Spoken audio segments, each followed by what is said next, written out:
All right. Hello, everyone. Welcome. Give us just a few minutes for people to join on. Hello. Hello. Looks like we still have some people joining.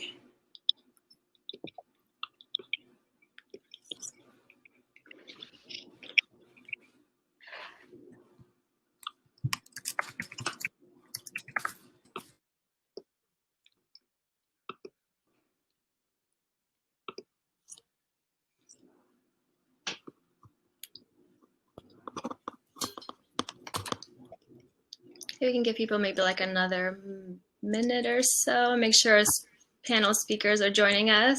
I see them.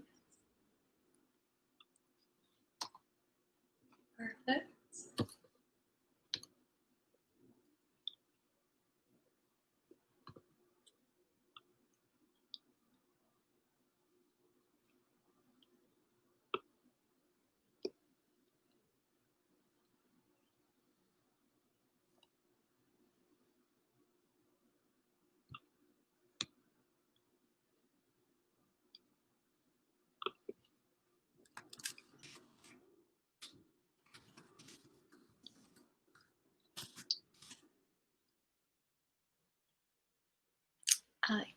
Yes. It looks like we have the two speakers. Yep, and we have all of them. We can go ahead and get started, Maria. Perfect. Well, first of all, welcome everyone to the AIM Tech Leadership Happy Hour. My name is Maria Brady, and I am the Membership Development Director here at the AIM Institute.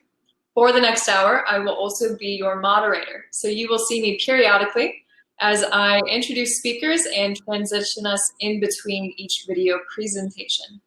But I will turn it over to Monika to further introduce this event and give a little more background to who we are as a nonprofit. Thank you, Maria, and hello, everyone. Thank you for joining us. Let me get this. So my name is Monika Philp. I'm the Director of Tech Leadership Development at the AIM Institute. AIM is an innovative not-for-profit whose mission is to grow, connect, and inspire the tech talent community through career development and our educational programs. The purpose of the tech leadership development, the purpose of the our virtual meetup is to connect you to a community of like-minded people, to inspire you, to empower you through these extraordinary times, and to help you grow beyond the uncertainty and the different challenges that we are all facing.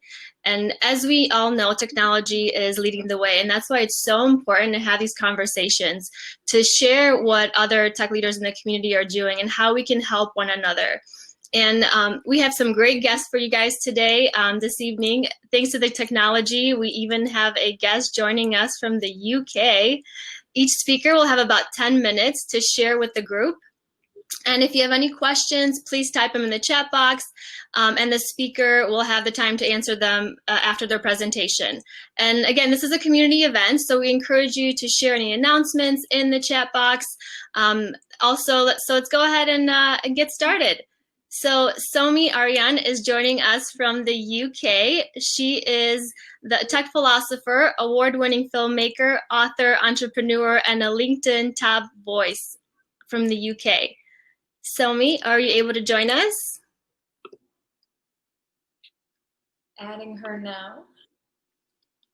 There you are. Great stuff. So you can hear me? Yes, we can. Awesome.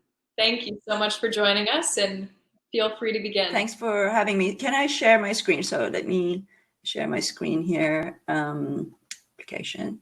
Okay, I'm going to share this one. So hi, everyone. I have only about 10 minutes, so I'm not going to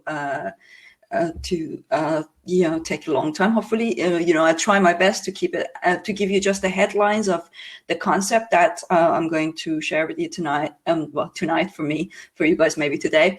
So this is a concept that I kind of introduced for the first time in my book that it just came out, and it's kind of a different way of looking at digital transformation. So I call this one transition architecture, and I will explain now how it's different from digital transformation. And in a way, and the way I see it, digital transformation is a subset of transition architecture. So the idea is that, the reason why I became interested in this was because I was looking at why so many companies have been going out of business in the past few years. And it all started with a documentary that I made a couple of years ago, 3 years ago, actually now, called The Millennial Disruption. And I looked at what happened to a lot of large corporations that have been going out of business. And of course, and that trend, if you like, has now accelerated with COVID-19. And I wanted to understand what it was separating. What was it that was separating companies like, say, Google, Amazon, Apple, Microsoft, that have been actually thriving at these kinds of times, as opposed to companies that have not been able to kind of stay to be able to sort of catch up with the digital transformation or the speed of digital evolution that has been going on. So I came up with this concept of looking at basically two factors that was holding these companies back. One was speed, and the other one was scale of digital transformation. So most of the time, by the time a lot of these big corporations, or even some of the not so big, but kind of companies that are stuck in their way, by the time they have their meetings and try and figure out what to do next, those large corporations or tech startups, they have really gone to the next level. And then by the time these ones are catching up, those guys are kind of like so lean and so agile that they're able to really stay on track with the speed and the scale. So in a way, the best way to think about what is happening and the way to think about digital transformation, as opposed to digital transformation, is probably better to look at the concept of transition. Because when you talk about transformation, it kind of suggests that it's one thing, that is like one event that you go through a phase and then you go into another phase. Whereas in reality, that's not how the evolution of technology works. The evolution of technology is constant, right? So instead of thinking about transformation, is better to think about transition architecture. Now, why are we talking about the word architecture? Why am I using that term? Why am I not just saying transition? The truth is that when you look at the way that the language that we use when we talk about business, we say things like that we are building a business, or we're building a business identity.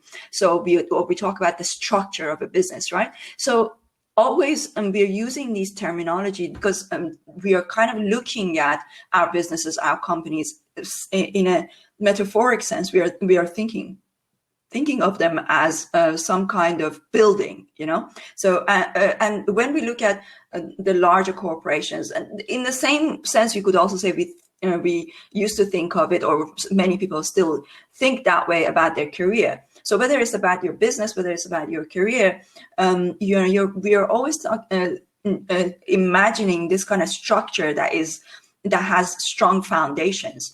But the truth is that as we go into this age of increased transformation, or digital transformation, digital evolution, as we go into this accelerated evolution, we are not really able to lay those strong foundations. Actually, in a way, having those strong foundations, if anything, they will slow us down, and they can be our downfall in a way. So instead of thinking about our businesses or our careers as some form of big building, we need to think about it as a tent. So the difference between a tent and a big building is that the tent has got more, it gives you more mobility, more flexibility, more agility, and it allows you to reinvent yourself a lot faster. Whereas if you're building a large foundation, it's much harder to move forward. So so the way that I describe the term, what does transition architecture mean? It's an intricate act. It's the intricate act of balancing the need for continuity with the necessity of change, so that you can reach a state of flow. So you can think about it like some kind of acrobat. So you are in that flow. And actually, it's quite fragile in a way, but at the same time, when you are in the zone, you're keeping up with the speed of technology. And this is really not an easy thing to achieve. And the way to look at it is that there are 4 different foundations that you need to build in your business, in your company. If you're in IT, especially, these are the 4 foundations that you need to look at. One is to look at the mindset, whether it's the mindset of your team members and your company leaders. So I will come back to, so each of these have got their own kind of subcategories. So we've got the mindset to look at, and then there's the new job roles that we need to look at. And I'm just giving you the headlines here. I'm not going to go into too much details. And then there is the human skills that we need to develop, and then it's about how do we then go ahead and build our tent. So starting with the mindset, the way to look at the mindset that we need to develop for a period of constant transition is 3 things, essentially. Is that number 1 is that you cannot resist the change. I made a video that I'm going to post in a few days. If you join me on LinkedIn, hopefully you will be able to see it. So I go into more depth about this. So I give this example of like when you go on a journey, when you're traveling, you go to a new landscape, a new location, geography. You don't start kind of trying to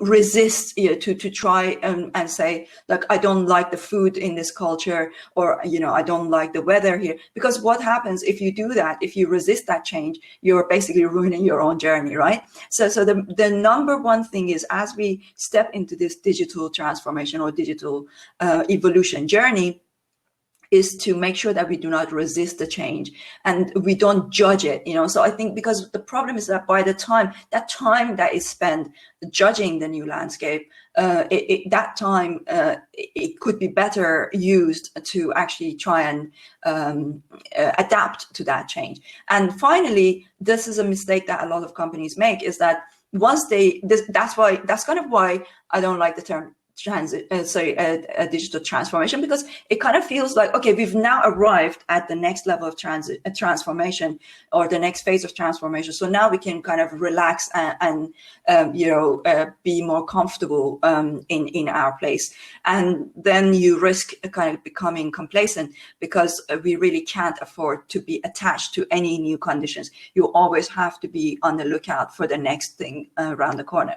So once we have developed that right mindset, then we need to develop these human skills, which are emotional intelligence, critical thinking, contextual creativity, and mindfulness. So since we don't have a lot of time tonight, I will share my my slides with the team so that they can share it with you, because I have gone into more detail as to what each of these mean, and also I've talked about it in my book. So and then the next thing is restructuring the job roles in your company. So we need to develop new roles around 3 concepts. These are time. We need to reimagine the meaning of time, how we pay people for their time, and how we measure human productivity. This is very important, because if AI and automation is doing a lot of the things that traditionally we would expect our team members to do, then we need to redefine human productivity, and we need to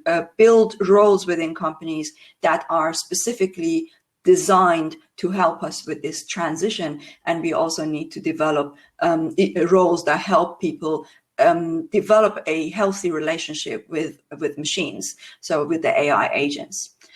So once you have built the mindset and those job roles and those skills, then the next step is to finally, now you're ready to build your tent, and that's where you're able to develop a system that is very agile, that is the right size. You don't want to be too big, too small, and then you've got the flexibility and the mobility and the speed. And the final thing is ownership, and this is so important, which is basically, the concept is very simple. It's like every single person in the team has to take ownership for their own journey. And it's kind of like in the old structures, in the old corporate structure, you were relying a lot on your management, on your the overall company structure. But one thing that's coming to surface as we look at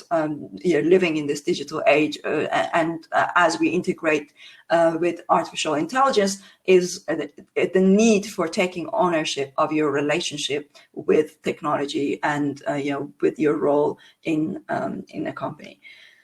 So I think that for 10 minutes 10 minutes presentation, that was as fast as I could get the message across. Very good. Thank you so much for that. That was absolutely fascinating. Before we move on, do we have any questions from the audience? If yes, please place it in the chat and we can get those read aloud. Also in the chat, Somi, we put a link to your book as well. So thank you so much for mentioning that. Thank you. Exciting. So I've gone into a lot more depth about these concepts in the book. But I also post new things on LinkedIn that, if anybody misses it tonight, they can always reach out to me on LinkedIn. That's wonderful. We'll put a link to that as well. I believe it's in your profile too for Hopper. Yes. So thank you for building that out. And it doesn't look like we have any questions at the moment. Somi, thank you so much for joining us. I know it's quite late where you are, and we so appreciate all of your time and the energy that you brought to this. Thank you so much. Thank you. Bye, guys. Bye. All right. So next we have Phil Jarrett, who is the Manager of Employee Experience at Flywheel. Give me one moment as I bring him on screen. There he is. Hello, Phil. Thank you so much for joining us. Hey there. Give me just a second to get access to it's making me reboot. I will be right back. Sorry. That is okay. Share my screen. Sorry. All right. So as we wait for him, if everyone who attends can look over into the chat box, you will find the link to Somi's book along with her LinkedIn profile. Again, she is extremely active on that platform, so I highly recommend that you follow her and see the content that she releases. Yes, and I love that the technology, we can, bring anybody from anywhere and connect them. We're connecting the world. And so thank you, Somi, for your time and being able to join us. I know it's 10 o'clock there, so we had her go first. Yes, that is very good. I would have needed a lot of coffee to give a talk at 10 o'clock at night. So hopefully she had a little bit of a boost as well. Yep. Very good. Give Phil just one moment here too. And Phil, I think it'll be helpful if you want to join now and then test it out, or just kind of let the software be able to use while you're live. So you can just hop on in. We have up to 9 people on this platform. So if you want to share your audio and video. I think he may have actually restarted his whole computer. Oh, okay. He is no longer in. Gotta love technology, right? It keeps every day interesting, to say the least. So if anyone has any announcements that they want, we can actually bring him on and they can share what's going on in the community. But I will go ahead and share Oh, there he is. Welcome back. In order to share my screen, it was making me restart Chrome. My apologies. First time using this platform, but That is more than okay. We will hop off and let you take over. cool. Yes. You guys can see my screen okay? Yes, we can. Fabulous. Thank you, and sorry everybody to make you listen to crickets. I'll go quickly. This is me. I'm the employee experience guy at Flywheel, and we are basically every millennial tech startup stereotype down to the beer fridge and the office dogs. And again, Flywheel, we're a company that makes the internet easy for arty people because they want to make art and not handle web servers. And because we're a startup and because we're a startup that caters to artists, we pretty much, again, live out every single stereotype. And as the employee experience manager, I am a professional enabler of all of that stuff. Office dogs, beer fridges, getting super passionate about social justice in the community, and randomly expensing cardboard cutouts of our employees on company credit cards. So from overseeing facilities, events, IT, and internal communications, it's my job to make sure that a few things are true. Number one, being a Flywheel should be so comfortable that work comes easy. Next, you are constantly surrounded by reminders that you get to work with best-in-class designers, developers, engineers, and empathy-driven people who inspire you to do your best work and be your authentic self every day. Also, everything about our work environment should scream, "Oh my God, I can't believe I get to work here." And this has been my job for a while, and everything was going great. We had just hosted an incredible all-company awards show that was a multimedia spectacle. We were just getting ready to unveil a 66,000 square feet immaculate headquarters packed to the brim with all the art that we've made over the years. And then March happened, and I started losing some sleep. You see, Flywheel by design is terrible at social distancing. Personal offices, we don't have any. We all work in collaborative pods and open air environments. We hug more than we shake hands. Our idea of a good time is a packed bar at about 4:45 p.m. or face-to-face over morning coffee. It's Thursday and 3 people have made chili and everybody's expected to vote for a winner. Our dream of making work in a carbon copy of your life played out, and as a result, people just genuinely behave like family. And families generally are cozy, comfortable, unguarded, and totally trusting. But if we operated that way at work, we were going to get somebody killed. And, that's not great. And so that's when suddenly my professional career went from doing employee experience to employee experience plus employee survival that doesn't entirely suck. Hi, I'm Phil, and welcome to my TED Talk, Culture in the Time of COVID-19. To get everybody up to speed, we did not move into that new headquarters. We sent everybody home like everybody else, but we made a few key adaptations along the way. For starters, let's start with the things that would have seemed insane a year ago, but now account as baseline courtesy for 100. Home office delivery, curbside pickup. We made over 220 drops, contact-free, so that people could just get back to work even from home. We also had a nice little home office stipend that we offered up to people to kind of help them build that out. And we also had our photographer go around our space and take photos of all of the empty spaces so that people could change their virtual background and make it still seem like they got to work on all our cool offices. We had an extravagant, I don't know if you can hear the music, but extravagant event where we basically created all kinds of art and brought in 20 speakers from around the planet. We operated in 3 different time zones, and it was absolutely phenomenal. But we also had to adopt some kind of coping mechanisms to kind of pass the time as well. It involved a fair amount of humor and a ton of music. I don't know if audio is playing, so I'm going to just show you things really quick. We had a musical event. We had live streaming of all of our talented musicians from their own home singing "Lean on Me." We had dad joke stand up for Father's Day so that we could still kind of keep the energy going.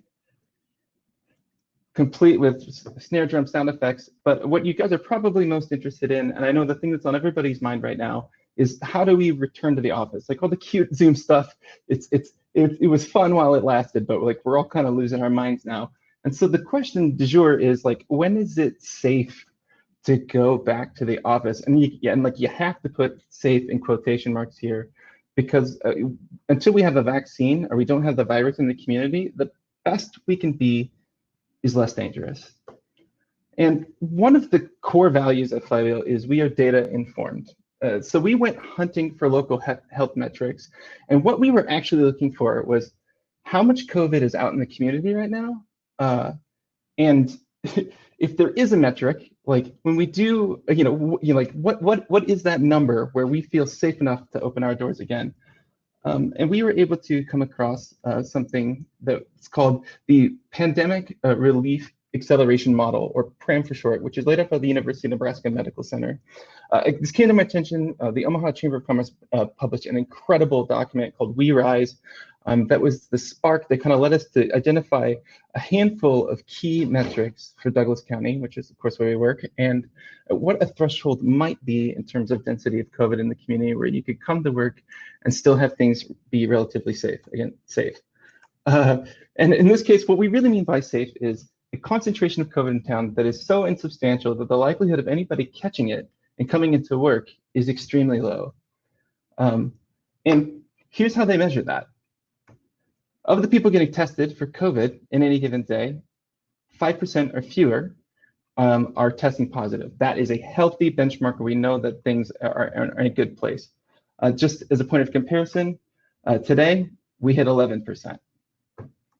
Their other benchmark is per 1 million people, how many people are currently, new cases being added into the mix. And we are currently at 8.3. The target goal is 8.37 new cases in Douglas County. Where we are actually at right now is 104. So this metric we're not doing so hot on, and definitely need to keep eyes on. So I'm going to do a little thing I'm going to call good news, bad news speed round. Let's start with some bad news. The 3.3% of people who've caught this thing in the U.S. have died. And it's closer to 1% in Nebraska, and that could change if we hit critical mass and we flood the hospitals.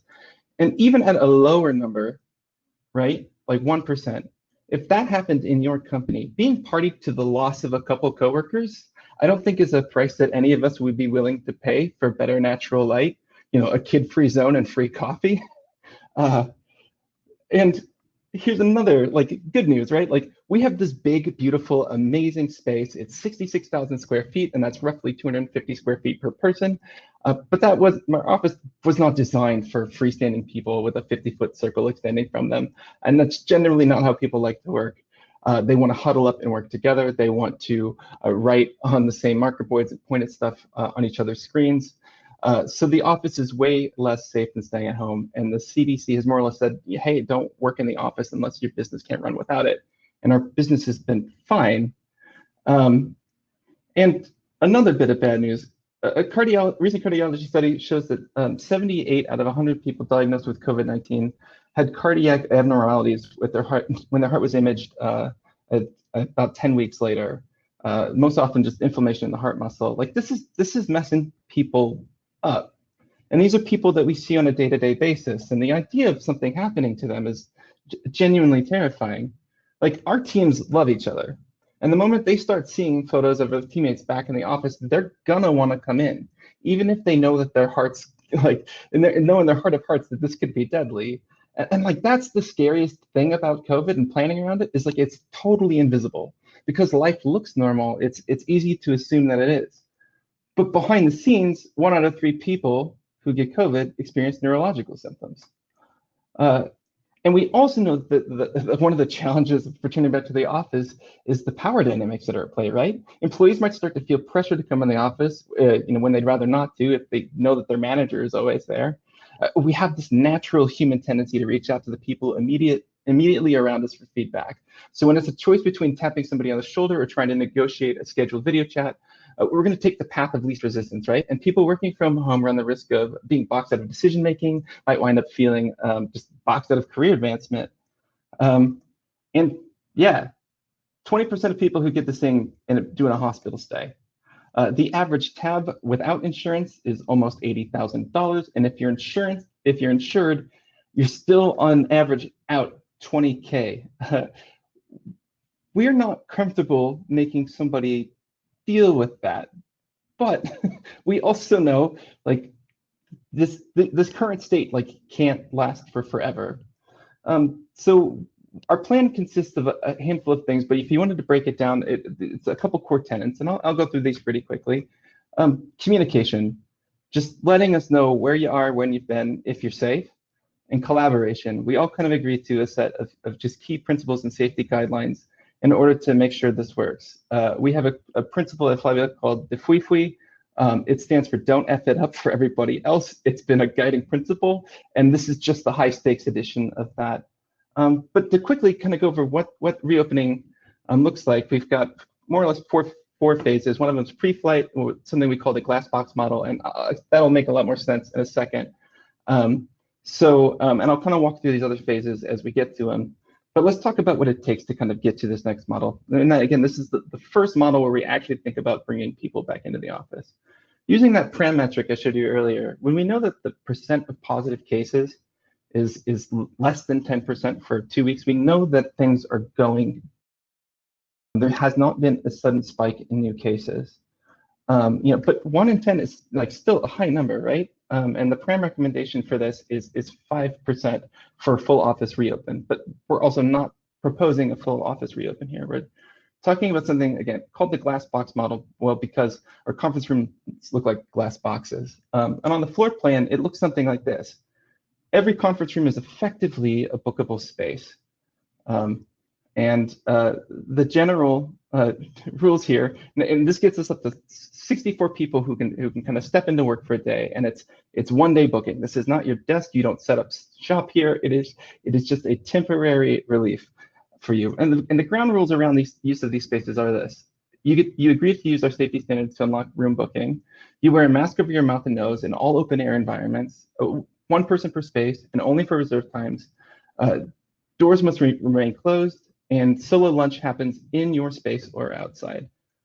And finally, you have to wipe down your space when you're done. Again, to reiterate, communication. Us knowing where you've been, like physically, and when you've been there is so important, because our end of the collaboration is we've got cleaners who are going to deep clean that space every night.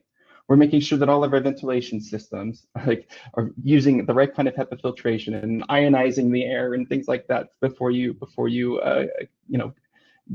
have to breathe in some kind of second-hand air from anybody. Phase 2 is what we just call scalable co-working. Again, nobody owns their desks. You're just kind of booking them for the day, but we're doing this at a greater capacity. And the key to unlock this is less than 20 new cases per million per day, again, for 2 weeks. We want to know that things are kind of stable and we're not adding new cases in large numbers. Again, we're in the hundreds now, so we've got a ways to go. But you can kind of see just from a visual, it adds a lot more capacity, and we jump up to 135 reservable spaces. Same general rules apply in this model as before, except masks are on full time when you sit in those open air areas, and lunch has to happen outside or in a designated dining area. And because we're artsy, we had to do everything ourselves because that's just who we are. We would stop it if we could, but we made stickers. And so these are all over the place to kind of help us wayfind and know what is off limits and what's okay. So every dining table has areas where you know where to sit. I want to give a quick shout out to Brooke Lehman, who did all the design on these. She's super awesome. Our senior employee experience team member. The final phase, of course, is new normal. And new should be in quotations as well, because it looks like this, right? Like we're all still wearing masks. We're all still social distancing. We're all still being super cautious. And we're not planning on doing this until we actually hit those param metrics. And again, as a recap, that's 5% new cases, 5% positive cases per day, and fewer than 8.37 new cases per million per day in Douglas County. From a scenic chart standpoint, we're basically just going to use every other desk. We've got a wall divider that should kind of keep air from being circulated. And the ground rules are simple. Wear a mask over your mouth and nose in all environments. Limited capacities in conference rooms. Lunch is scheduled and only happens in designated dining areas. I want to show off a few more things that we've made. These are social distancing artwork that we've got on the floors. It's a battle axe from one of our early commercials. A few other fun ones. Stay safe, please stay at least 3 office dogs apart. We are excellent to each other at a minimum distance of 6 feet apart. And finally, a nod to our parent company in Austin. Everything's bigger in Texas. For this particular spot, please stay 7 feet apart. Just a handful of other things that we're doing. Hand sanitizer everywhere. We're putting antimicrobial wraps on commonly touched surfaces like door handles and push bars. And we're putting up a couple fun PSA posters we haven't made yet, but I'll give you a teaser. Say things like, no matter how you say it, you still spray it, wear your mask, especially when talking, and don't be nosy. Noses outside of masks are unseemly and unsafe. And there's probably a lot more that we're still going to do. And the reason why we're going to do it is because we care about these people. Like I lose sleep over these people. And at the end of the day, and I think this is the thing we all have to take home, is like the stakes are too damn high to get this wrong. So if anybody has any questions, wants to see our proposal or anything that we've put together on this, please hit me up on LinkedIn. I'm happy to share what I've got. Thank you so much, everybody. Happy to answer any questions if anybody's got them. Phil, that was an incredible overview. Thank you so much. Let's see if we have any questions. Also, the free-fwee, is that how you pronounce it? The fwee, yes. That is a really good code of ethics for the office. That definitely stuck with me. All right, any questions? Does not appear so. We will, now that proposal, is that linked to your LinkedIn profile by chance? It is, yes. Very good. We will have that shared out, and we'll definitely have to dig in deeper. And Amanda, we will be bringing back the beer fridge eventually with antimicrobial wraps, and you have to sit in the designated area, and you can consume it in less than 20 minutes. But that's probably like 2021 on like the tail end. So. Goodness. All right. Monika, anything further? No, I think Tony's coming up next. Thank you, Phil, for that presentation. Love the creativity. Love what you guys are doing. Very good. Thank you so much, Phil. And let's bring on Tony. And I just shared Phil's LinkedIn. So go ahead and make sure you guys connect. And there's Tony. Very good. Hey. Welcome, Tony. Thank you so much for joining us. No problem. Can everybody hear me good enough? I think we are all set. I will let you take over. All right. Thank you for having me here. I really appreciate it. Before I get started, let me say amazing presentation, Phil. That was awesome. Thanks for making me follow you. I don't have a presentation. They didn't tell me I was supposed to put one together, so I look like the jerk.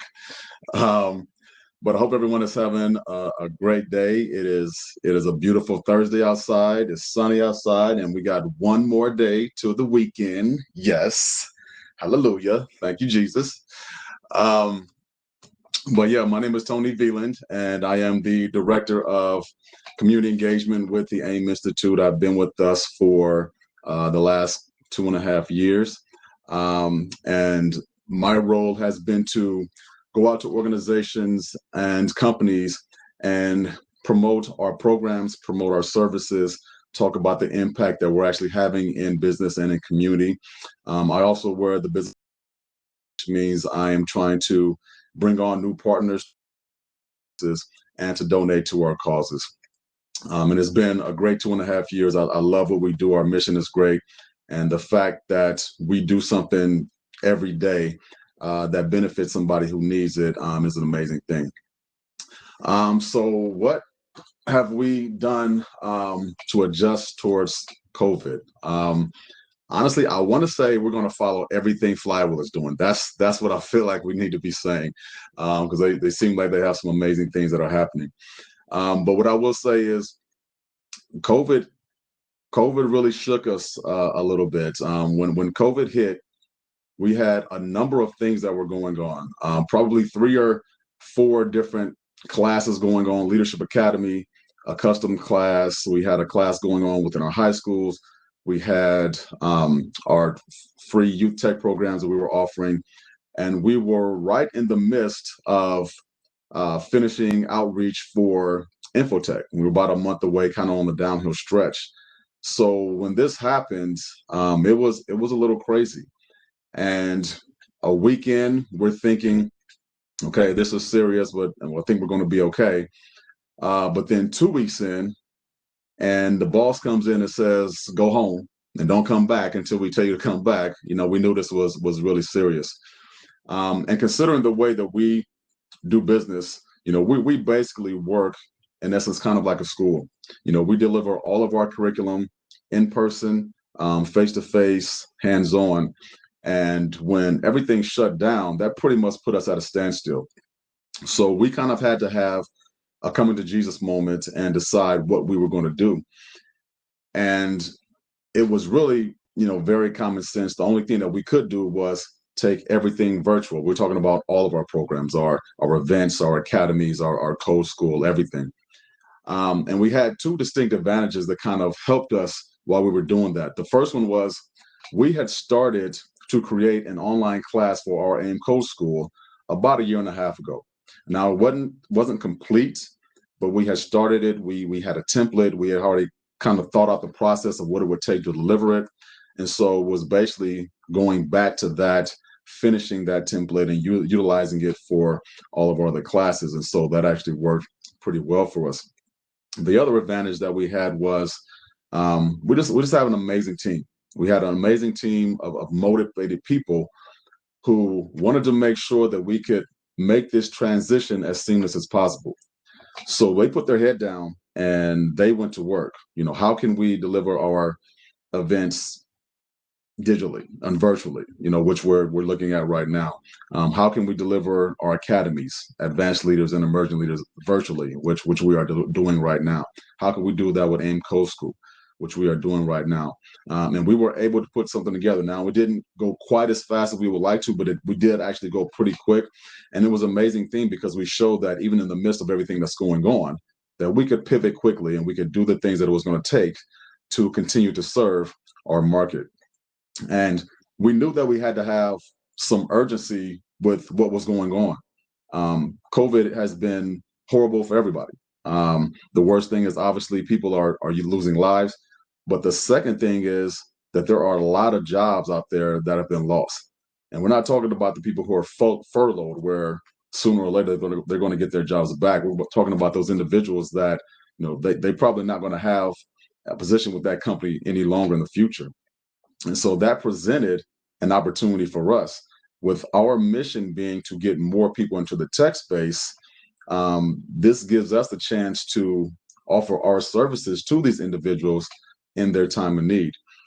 We can go to them and understand that since they don't have that same job anymore, pose the question to them, maybe it's time for you to consider changing career. Maybe it's time for you to consider investing in yourself, therefore investing in your future, upskilling, and giving you a chance to get into this world of tech, which there is so much opportunity there. So us being able to pivot that quickly and provide their services was very, very much needed. And I was very happy to be a part of a team that was able to do so quickly. Another, I guess, somewhat worked well for us during all this time was, we had it wasn't just COVID that we were kind of dealing with. We had the Black Lives Matter movement hitting the summer as well. And it gave us an opportunity to really showcase, what we're doing in the space when it comes to minorities and and the lack of education, the lack of access that they've had in the past. I think a lot of people don't realize that we do quite a bit in the schools, and the makeup of the people that we serve, we have about 52% women, and we have about 90 to 95% minorities. So the work that we are doing is really making a difference, and it's, fighting a number of, let's say, Black eyes that are on the industry, that have been there for a while. So we're pushing more people into diversity, into the industry. We are, fighting the wage gap. We are providing opportunities for kids that don't have them. And so it's been a really great transition to be able to, kind of reflect and refocus and make our systems and services more efficient. So going virtual has been great. What is our next? Our plan of return. We don't necessarily have a plan as of yet of when to return. And like I said, with the plan that Flywheel has, maybe that's something that we need to follow. But right now we are at home for the foreseeable future, and we're basically going to follow the guidelines that the city is setting. So once the governor or the mayor comes back and says that, it's safe for us to go back to work, we are going to do that. At the time, we only have probably 3 or 4 people that are in the office, and we pretty much follow those same guidelines that Flywheel was recommending, that we have our mask on whenever we're in open space. Everyone is actually more than 6 feet. We're all 10 feet apart. We have a really big space, so we don't pose that much of a threat to each other. But again, we're going to wait until everything clears up before we decide to come back completely. Challenges. For me personally, listen, cabin fever. Man, cabin fever has been kicking my butt. I gotta get out this house. When I'm sitting at home on my computer and I'm working, and I get this thought that maybe I should go move my stove and clean behind it. It's time to go back to work. It's just time to go back to work, because I don't think that way. That means something is wrong. You need to get out that environment and go back to where you are actually working. Okay. So that's the big thing for me. But business wise, it's really just been more business. It's been general business, maintaining the partner support that we've had over the years, getting new business and new partners from organizations that we're trying to prospect with, because COVID has been very trying for a lot of businesses. And if their revenue streams are drying up, a lot of times the first thing that goes is going to be community outreach, is going to be advertising. And unfortunately, that hurts us quite a bit. So those are the biggest challenges that we're facing right now. But we're doing things to kind of get around that as well. On the flip side, there is opportunity. The first part of the opportunity for us is, because we are virtual now, we have a chance to reach different markets. In the past, we've served Nebraska, Omaha, some of the Silicon Prairie, but very, very little outside of Nebraska. And now that we have our virtual capabilities, we can go to a company in New York or Texas and California and be able to offer them our AIM Code School or our leadership academies, and be able to help them with their efficiencies within their team. And the resources that they give us will help us continue to fortify our programs and continue to, build and follow our mission. So that right there is a great opportunity, and I'm really excited about that. The other side of that is, with our code classes, we've generally done mainly coding and programming, and we're thinking about actually opening up that a little bit more as well. General tech classes, maybe some app certifications, so that we give people who want to go into tech a little bit more variety and flexibility, and where they kind of want to enter and how they actually get into this market. So while COVID has been a crazy curse, it has also been a blessing. Allowed us to refocus and really kind of redefine what we're kind of do. We've increased our efficiencies, and now I feel like we are really set up to have a much brighter future. So excited with where that's leading, and looking for good things to come. With that being said, that's all I got. So I'll address any questions if you have any. Tony, that was wonderful. Thank you for sharing. We'll see if any questions pop up. Let's see. I was embarrassed to admit I had the same thing happen over the weekend of wanting to clean behind my I wasn't strong enough to actually move it. So I think you're a step ahead of me. It looks like Rod would like to see if you can come and clean his garage. So I can send somebody to do it. It won't be me. All right. Well, thank you so much, Tony. We will also link your profile in the chat as well, but we look forward to all the updates for AIM and what that looks like, not only for 2020, but 2021. That's awesome. Before we leave, HTC is coming up. Sign up for it, register for it. It's going to be a great event. Just got to do the plug. I love it. I love it. Thank you. We'll see you. All righty. Yes, thank you, Tony, and thank you to all the speakers. I think right now it's really important for all of us to stay connected, to share, to learn what all the other companies are doing, and so also just staying curious and creative, right? How can we use the technology to move forward, to offer different things for our customers? And so thank you, Tony, thank you, Phil, thank you, Somi.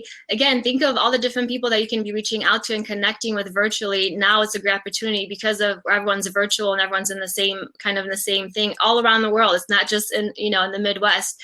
And so really get creative, think outside the box, and we will continue on these conversations once a month, having different people. And so anything else you want to add, Maria?